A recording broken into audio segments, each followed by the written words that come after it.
आज कौन आज्ञा पुलिस मो कंट्रोल रे ना सरकार मो कंट्रोल रे आज्ञा मते ब्लैकमेलर आख्या देइथिबा मु अर्चना नाग सही अर्चना नाग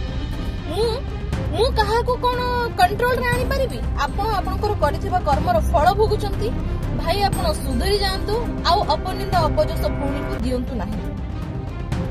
कि सी मो प्रति हेतिबा अन्याय अत्याचार एवं केस रो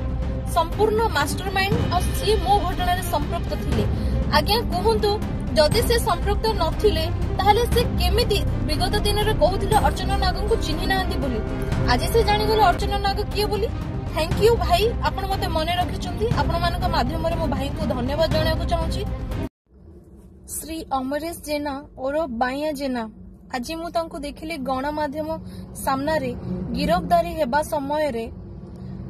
मो ना उच्चारण करिसंती कि ए विषय रे अर्चना नाग को पछरंतु बोली आज्ञा आपण मानक जरिया रे मु स्पष्ट कर देबा को चाहूची मु ए घटना विषय रे किछि जानि नाही किंबा ए घटना रे पीड़िता को मु चिन्हि नाही कोन ए घटना रो सत्य सत्य से ही जानिथिबे एवं पीड़िता जानिथिबे किंतु एति की ए केस रु मु स्टडी कली से आज जणै दैछंती समग्र ओडिसावासी को कि से किभଳି कुकर्म रे संपृक्त थिले एवं आउ गोटे कथा इम्पोर्टेंट कथा हैला कि सी जो मो ना नहीं कि उच्चारण करछंती कि अर्चना नाग को पचारंतु बोली से एथिले स्पष्ट कर दउछंती कि सी मो प्रति हेतिबा अन्याय अत्याचार एवं केस रो संपूर्ण मास्टरमाइंड और सी मो घटना रे संपृक्त थिले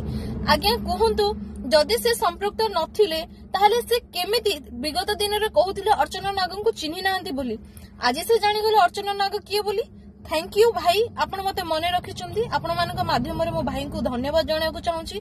कि कम से कम अर्चना नाग को आपण मने रखिचंती बोली सेकेंड कथा हैला आपण आज्ञा आपण की कुकर्म कले कोन कले आ पुलिस मो केस रे आपण कहितले कि पुलिस ईडी को मु जानिनी से माने कोन मो कंट्रोल रे बोली आज कोन आज्ञा पुलिस मो कंट्रोल रे ना सरकार मो कंट्रोल रे आज्ञा मते ब्लैकमेलर आख्या देइथिबा मु अर्चना नाग सही अर्चना नाग मु कहा को कोन कंट्रोल रे आनी परिबी आपण आपनकर करिथिबा कर्मर फल भोगुचंती भाई आपण सुधरी जांतु आउ अपनिंदा अपजस भूमि को दियंतु नाही।